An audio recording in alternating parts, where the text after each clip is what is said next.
A few short months ago, we checked out Ashes of the Singularity for the first time. This upcoming RTS game has received a lot of attention due to the fact it will most likely end up being the first DirectX 12 title to be released. The initial benchmark release back in October 2015 showcased DirectX 12 features such as asynchronous compute. It was discovered that the new Async Compute feature doesn't work well with Maxwell GPUs as it's not supported at the hardware level. Instead, Nvidia patched support in at driver level, which came at a performance cost, and this was seen back in October. AMD's GTN architecture, on the other hand, features hardware-based async compute, and this hands them a serious advantage in DirectX 12 games. So with Maxwell, Nvidia have been more focused on DirectX 11 performance, and to a certain extent this makes sense. Of course, the games released while Maxwell remains current will only use DirectX 11, giving them time to shift focus once DirectX 12 becomes more commonplace. Still, the DirectX 12 pain is real, and in regards to Ashes of the Singularity, it could be about to get even worse. Today, developer Oxide is releasing an updated version 2.0 of the benchmark, which features advanced use of DirectX 12 multi-queue and signaling mechanisms. In other words, more advanced asynchronous compute features. Apart from a heavier emphasis on async compute, the updated benchmark enables another very cool and exciting feature. Called Explicit multi-GPU, this technology means gamers can now install an additional graphics card into their PC for increased performance. Now you're probably thinking, Matt, we've had that ability for over a decade. It's called SLI or Crossfire. Where Explicit multi-GPU differs from traditional multi-GPU methods supported by AMD and Nvidia is that it allows users to game simultaneously with an AMD and an Nvidia graphics card. That's right, you heard me correctly. In what's an unnatural and perhaps even unholy pairing, it's possible to combine a GeForce GTX 980 Ti and a Radeon R9 Fury X, for example. Without delving into the long and fairly complicated details as to how this is possible, let's skip to the results. For those that would like more information, I'll post something over at the Hardware Unboxed forums later today. Kickstarting the benchmarking, we have the GeForce GTX 970 and Radeon R9 390.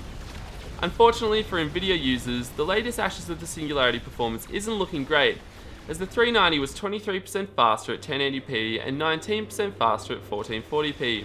That's a huge margin given we expect these GPUs to deliver similar performance in today's DirectX 11 titles. Combining the two with the 970 as the primary display card boosted performance over a single 970 by 67%, which isn't bad. The boost over the single 390 was less impressive, just 35% more performance was had at 1080p and 32% more at 1440p. Swapping the cards around by placing the 390 in charge boosted performance at 1080p by 16%, for an average frame rate of 58 FPS. This meant the combo was now 57% faster than a single 390 and 92% faster than a single 970. Finally, opting for a pair of 390s seemed like the way to go, as the average frame rate at 1440p was now 52 FPS, a 13% gain over the 390 and 970 pairing.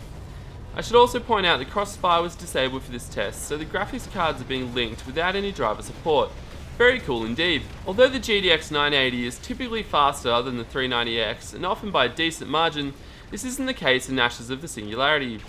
Here the 390X is 14% faster at 1080p and 1440p. Combining the two with the 980 as the primary display adapter produced fairly average numbers. Swapping the two around pushed the 1080p frame rate to 61 FPS, with 49 FPS at 1440p. That said, we again find opting for a pair of AMD cards will be the preferred choice in Ashes. This last pairing, which I like to call my Fury Ti, provides some very damning results. The 980 Ti, which we're used to seeing match or even beat the Fury X, gets completely annihilated. The Fury X is almost an unbelievable 31% faster at 1080p and 1440p, with an even greater 36% margin seen at 4K. Despite the massive performance deficit, coupling the cards yields fairly impressive results, though again I should note that two Fury X cards are considerably faster, especially at 1440p and 4K where other system bottlenecks aren't holding up GPU performance. Here we see that it is in fact Async Compute causing most of the pain for the Nvidia GPUs, as the GTX 980 Ti became over 20% faster at 1080p once disabled.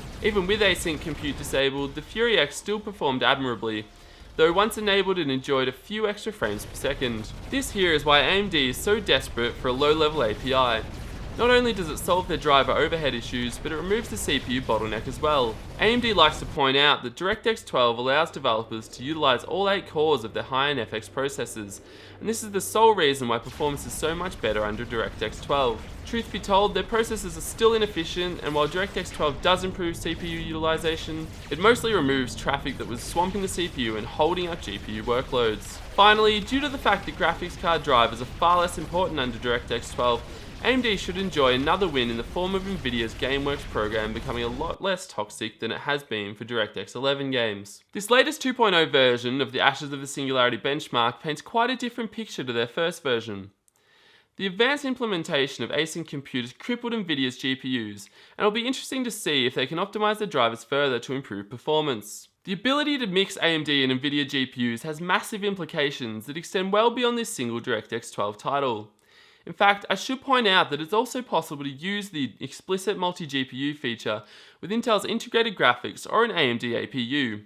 And then you can of course also mix different model graphics cards from the same brand. For example, if you purchased the Vanilla Fury back when it was released, paying over $500 for a second card when the Nano can be had for less is a bit painful.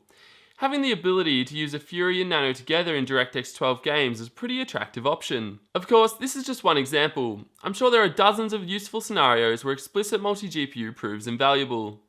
On that note, I'm aware that the testing in this video provides just a small snapshot of what's possible. And for now, I don't plan to do too much more testing, at least not until the game is officially released. As always, be sure to let me know what you think in the comments. What do you make of the new DirectX 12 features? Do you think it'll be a game changer like me, or would you rather just stick with a single brand? I'm your host Matt signing off, and I'll see you next time.